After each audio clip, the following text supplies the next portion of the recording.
இன்றைக்கு ஒரு பிரச்சனைன்னு வந்தா எனக்கு இந்த தெய்வம் வேண்டாம், நான் தெய்வத்தின் இடத்துல கோச்சிக்கிட்டு இருக்கிறேன், நான் பைபிள் வாசிக்க போறதில்ல, நான் ஜெபிக்க போறதில்லைன்னு சொல்லி கொண்டிருக்கிறோம். If you are saying like that, you are not loving காட்னு அர்த்தம். ஆண்டவர் இன்னும் நீங்க முழுமையா நேசிக்கலன்னு அர்த்தம்.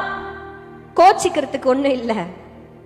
அவர் திரும்பி நம்ம கிட்ட 10 விஷயத்தை 1000 விஷயம் கேட்டார்னா ஒன்னுக்கு கூட நம்மளுக்கு பதில் இருக்காது. வசனம் தான் சொல்லுது. You cannot question God. ஏன் இதெல்லாம் செஞ்சீங்க, ஏன் என் வாழ்க்கையில இதெல்லாம் அனுமதிச்சீங்க, நான் என்ன தப்பு பண்ணேன், கேள்வி கேட்க முடியாது. கேள்வி கேட்க முடியாது. உன் சந்ததிக்கெல்லாம் கானான் தேசத்தை கொடுப்பேன்னு சொன்னாரு. யார்கிட்ட சொன்னாரு? மோசே கிட்ட தானே சொன்னாரு. மோசே போனாரா கானான் தேசத்துக்கு? போனாரா? போகலையே. போக வேண்டான்னு சொல்லிட்டார்ல. ஆண்டவர் திருப்பி கேட்டாரா? ஏன் ஆண்டவரே இப்படி என்ன இப்படி பண்றீங்க? நான் எவ்வளவு